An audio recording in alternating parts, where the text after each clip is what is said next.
Zurich offers a high quality of life. Situated on Lake Zurich, the Limmat and Sill rivers, Zurich is a city on water. Those who live in Zurich are accustomed to the excellent quality of its bodies of water. This water quality contributes to Zurich's quality of life and is constantly monitored. Nevertheless, Zurich also consumes water. Entsorgung and Recycling Zurich treats the city's wastewater in the Werdhölzli sewage treatment plant. The plant is the largest and among the most modern in Switzerland. After heavy rainfalls, the flow in the plant rises to 6 cubic meters, or 35 filled bathtubs per second. This adds up to 70 to 80 million cubic meters of wastewater per year, which nearly equals the load of a supertanker per day. The water is in the plant for around 19 hours, where it undergoes various treatment stages. Mechanical treatment, biological treatment, sedimentation, ozonation, and in the end, filtration. The sewage treatment plant's capacity is limited. If, in cases of extreme rainfall, too much wastewater reaches the plant, some of it is routed to huge underground rainwater tanks and stored until after the rain stops. While the rainwater is in the tanks, suspended solids settle to the bottom. Once the tanks are empty again following heavy rainfall, they are flushed out with a gush of water. If even these basins are filled up in the case of extreme rainfall, then additional wastewater consisting nearly exclusively of rainwater overflows directly into the Limmat. Under normal conditions, the rainwater is pumped from the tanks back to the sewage treatment plant cycle. The treatment process begins here with the mechanical treatment. This takes place in the screening building, in the oil and sand trap, and in the primary clarifiers.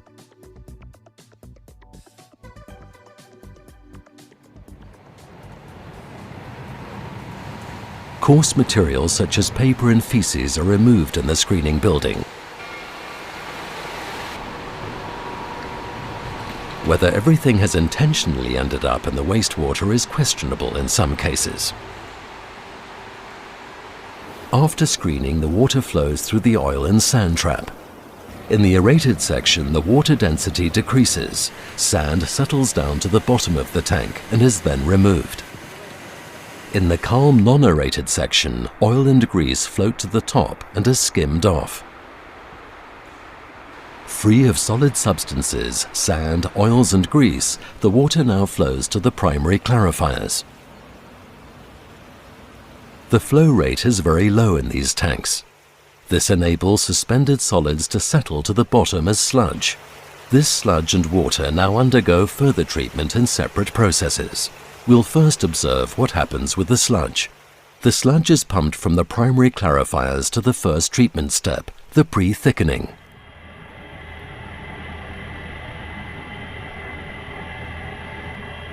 The sludge is still very fluid, consisting of around 98% water.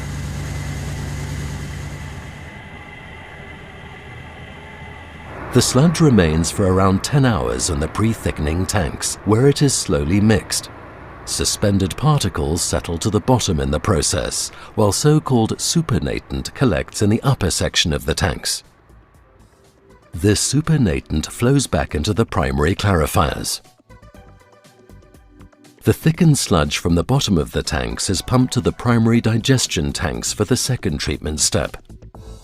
In the primary digestion tanks, the sludge is heated up to 38 degrees and fermented for around 3 weeks. During fermentation, microorganisms break down organic substances in the sludge into methane gas, carbon dioxide, and water. The sludge is all the while mixed with pumps by injecting compressed gas. The produced methane gas is purified and used to heat up to 5,000 homes in Zurich. After 3 weeks in the primary digestion chamber, the sludge continues to the next treatment step, the secondary digestion. Here, microorganisms further break down organic substances in the sludge. The sludge still contains around 97% water and is now pumped into the sludge dewatering facility. The sludge dewatering centrifuges rotate the sludge around 50 times per second. The centrifugal forces press the water out of the sludge. The share of solid material within the sludge increases from 3 to 30%. It is no longer liquid and is transported away along a screw conveyor. This is how it reaches the sludge incineration plant. It is incinerated in a top-modern plant along with the sludge delivered by truck from all other sewage treatment plants in the canton. From the facility's sludge bunkers, the sludge is first lifted with a crane and additional screw conveyors to a disc dryer. There it is dried with hot rotating discs to the point where it self-incinerates. The sludge then reaches the fluidized bed incinerator. This incinerator burns around 3 kilograms of sludge per second. The entire sewage treatment plant is heated with the incineration heat. The flue gas is cleaned in a multi-stage facility and is ultimately far below the legal limits. The ash is collected in silos and transported away several times a day for depositing. The central incineration solely from sludge will in future enable the recovery of phosphorus from the ash, a raw material growing scarcer around the world.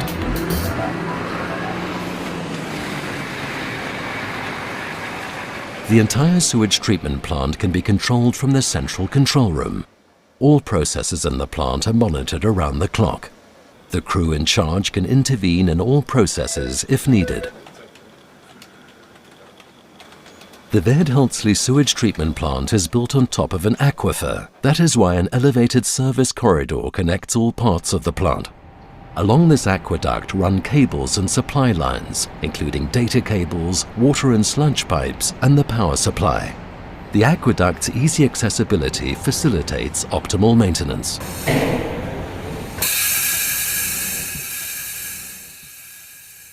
Now let's take a look at the further treatment of the wastewater.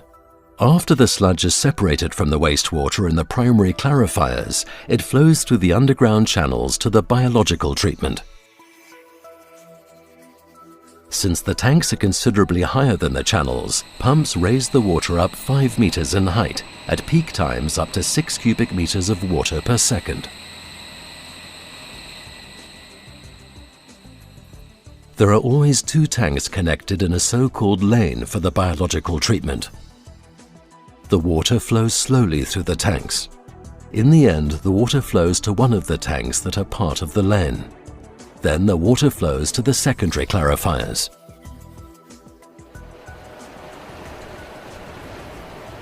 During biological treatment, microorganisms clean the water.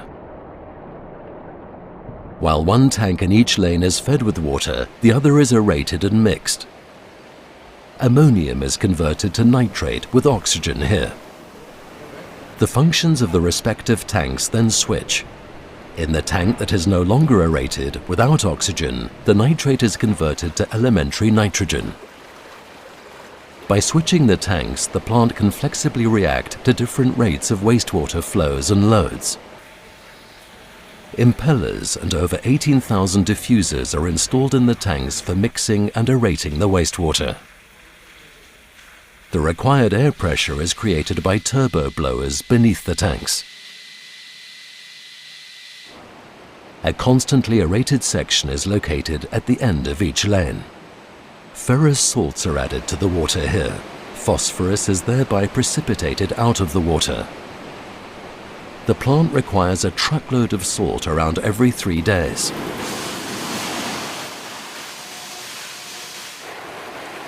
From the biological treatment, the water flows to the secondary clarifiers.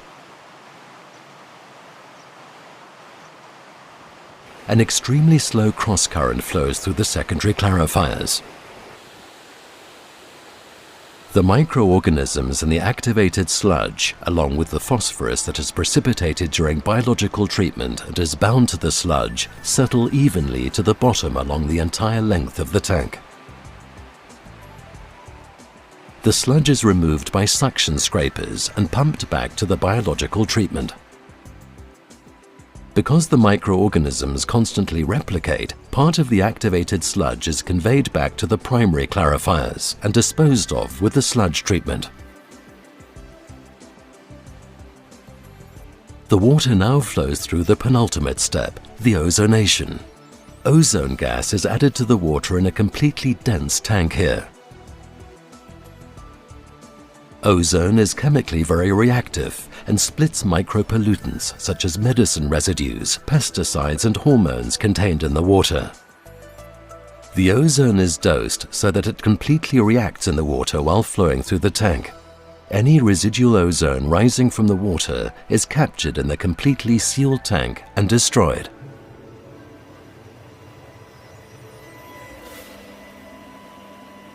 The ozone is produced from pure oxygen using artificial lightning. The pure oxygen is produced from the surrounding air. Liquid oxygen for 3 operating days is also stored at the plant. Following ozonation, the water flows to its final treatment stage, filtration. Here in the 18 filter basins, it is cleaned in the same way as groundwater in nature. It seeps through a layer of sand. In this way, the smallest suspended particles and remaining activated sludge residues are filtered out. Bacteria in the sand also break down the molecules that were split by the ozone. Because the sand filters clog over time, they are backwashed upstream every 2 days. The water feed is stopped to enable this.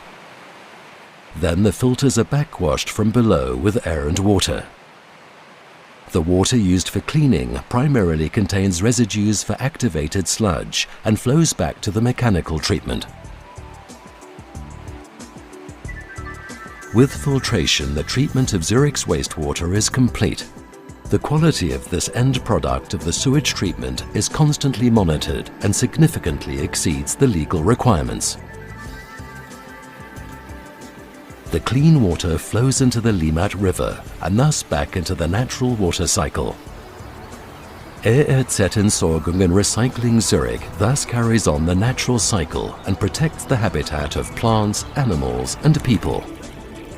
In this way, ERZ promotes the city's quality of life and makes an important contribution to the clean future of Zurich. Bismillahirrahmanirrahim. Assalamualaikum warahmatullahi wabarakatuh. Good evening, everyone. Today we are from Group 3. We'll begin our discussion about how does a sewage treatment plant work. And my member, first Denny Nurdiansah, Betra Maringantua Tambah, Indra Saputra, and Muhammad Solon Kamal, and Muhammad Orinaldi. Okay, for presenter, first presenter, please for Ingan. Thank you for moderator. Now we are going to discuss about the city of the Zurich. Zurich is an area that has a high level of quality of life. Lake Zurich is located on Lake Martinson, is a city on the water. Those who live in Zurich are used to its excellent water quality. Then Zurich treats municipal water wastewater at the Perfect rating sewage treatment plant. The factory is the largest and among the most modern in Switzerland. The filtering capacity of the sewage treatment plant is limited in case of extreme rainfall. If too much wastewater reach the plant, some of it is direct to a large underground rainwater tank and stored until after the rain stops, while the rainwater is in the suspended solid tank settling to the bottom after the tank is empty again after the next heavy rain. So, treatment stage, first, mechanical treatment, second, biological treatment, third, sedimentation treatment, fourth, ozonization treatment, and then filtration. Mechanical treatment. The treatment process starts here with mechanical treatment, which Please in the skinning building inside the oil trap in the sand and in the primary clarifier material such as paper and which are removed in the scanning building, sand settles to the bottom of the tank. Biological treatment. For the second stage of treatment in the primary irrigation tank, the sludge is heated to the grease and fermented for about 3 weeks, during which the microorganisms break down the organic matter in the sludge into methane gas, carbon dioxide, and whether the sludge is mixed with a pump by injecting compressed gas. The resulting methane gas is purified and used for heating up to 5,000 ohms in Zurich. After 3 weeks in the primary sludge digestion, Camber proceeds to the next treatment step, secondary digestion, where microorganisms decompose further the organic matter in the sludge. The sludge still consists of both. Okay, next, sedimentation treatment. After the sludge is separated from the wastewater in the main aquifer, it flows through an underground channel to the biological treatment because the tank is much higher than the line. The pump raises the water up to 5 meters in height at peak times up to 6 cubic meter of water per second. 18,000 diffuser are installed in the tank to mix and aerate the wastewater. The required air pressure is created by a turbo blower below the tank, a continuously aerated section located at the end of each pad.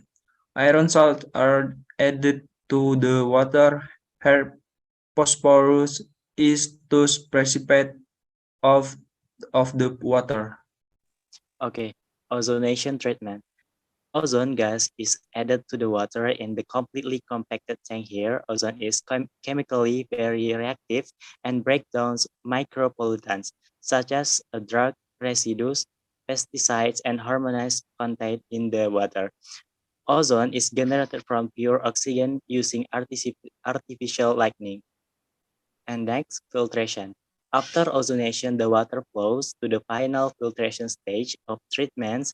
Here in the 18 filters beds, it is cleaned in the same way as groundwater in nature seeps through the sand bed. In this way, the smallest suspended particles and activate sludge residue, reminding our filter the bacteria in the sand also break down the molecules that break down by ozone.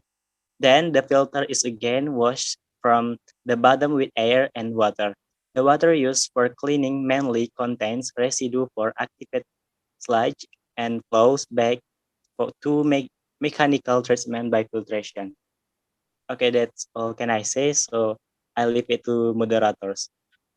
Okay, thank you for my friend for our group 3. Okay, that is the end of this presentation, and thank you for your time and attention. I am moderator. Back to you.